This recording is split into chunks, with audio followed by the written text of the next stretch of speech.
Greetings to all fellow seniors and cultivators. Today, we're going to dive into something really fascinating, the deep spiritual meaning behind some of the ancient rituals we see. These are practices that have been passed down for, well, generations. So let's get right into it.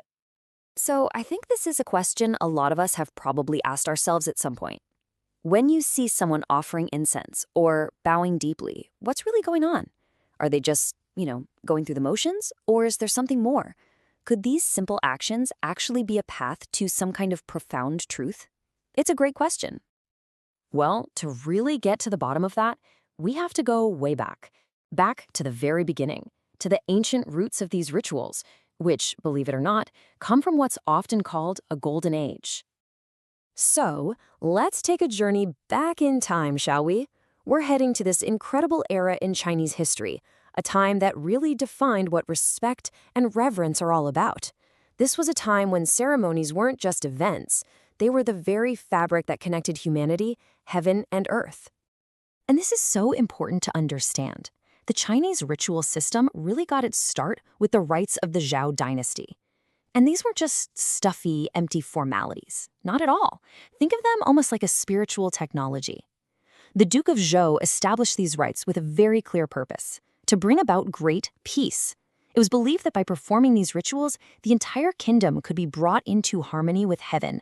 A pretty powerful idea, right? Okay, so how does that even work? How can an outer action possibly create inner peace? Well, that brings us to the core principle behind this whole thing. And here it is, the key idea: borrowing the form to cultivate the truth. It sounds a bit complex, but the concept is actually beautiful. It basically means that we use these external, physical rituals, the form, as a tool to help us awaken our true, sincere, and original inner nature. It's like using a key to unlock a door. The key isn't the destination, but you absolutely need it to get inside. The physical actions are the key. Our true self is what's behind the door.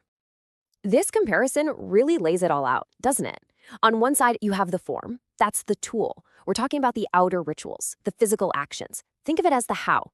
And on the other side, you have the truth. That's the goal. This is the inner sincerity, the spiritual awakening we're all looking for. It's about restoring our original nature. So you see, the form is temporary. It's the practice, but it leads to something eternal. It's not the destination itself, but it's the path that gets you there. Absolutely crucial. All right, let's make this more concrete. We'll look at a couple of examples, starting with something many of you have probably seen: the offering of incense. So, when you see incense burning, it's so much more than just making the air smell nice.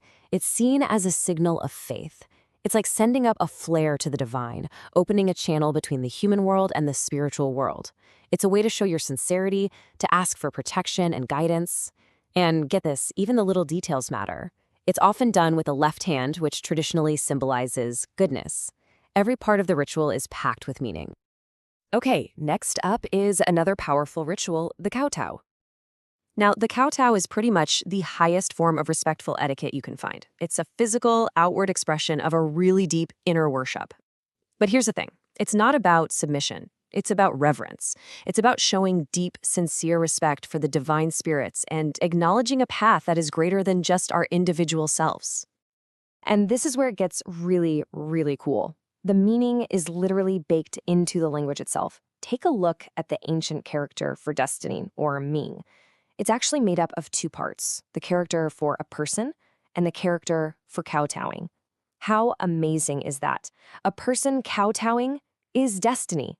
That tells you everything about its spiritual importance. Yeah, and this quote just says it all. We who cultivate the Tao also say that kowtowing is for the sake of our destiny. So think about that. When you kowtow, you're not just bowing to some far-off god. You are actively aligning yourself with your own destiny, your own spiritual purpose. By humbling the physical body, you are honoring the sacred path that is your life. It's incredibly profound.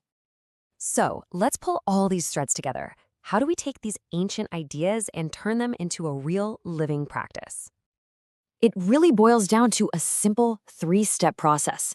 First, you just have to recognize where this all comes from, that noble heritage from the Zhou Dynasty. Then, you practice the outer form, whether it's offering incense or the kowtow, but you do it with full intention. And finally, the most important part, you use those actions to awaken the inner truth. You use the form to cultivate real sincerity and get back to your true nature. And that's really the big takeaway here. These ancient rites, they're not just some dusty old rules we have to follow. No way. They are living, dynamic tools for spiritual cultivation. They're just as powerful today as they were thousands of years ago for anyone who wants to find that inner peace. So I'll leave you with this final thought to ponder. If this whole principle of borrowing the form to cultivate the truth really works, then what about our own lives? How can we start to see our own daily actions, big or small, as sacred rituals for cultivating a peaceful heart? Something to think about. If you like this video, please like, share, and subscribe. Gratitude for the grace of heaven and the virtues of the teachers. Thank you, everyone. See you next time.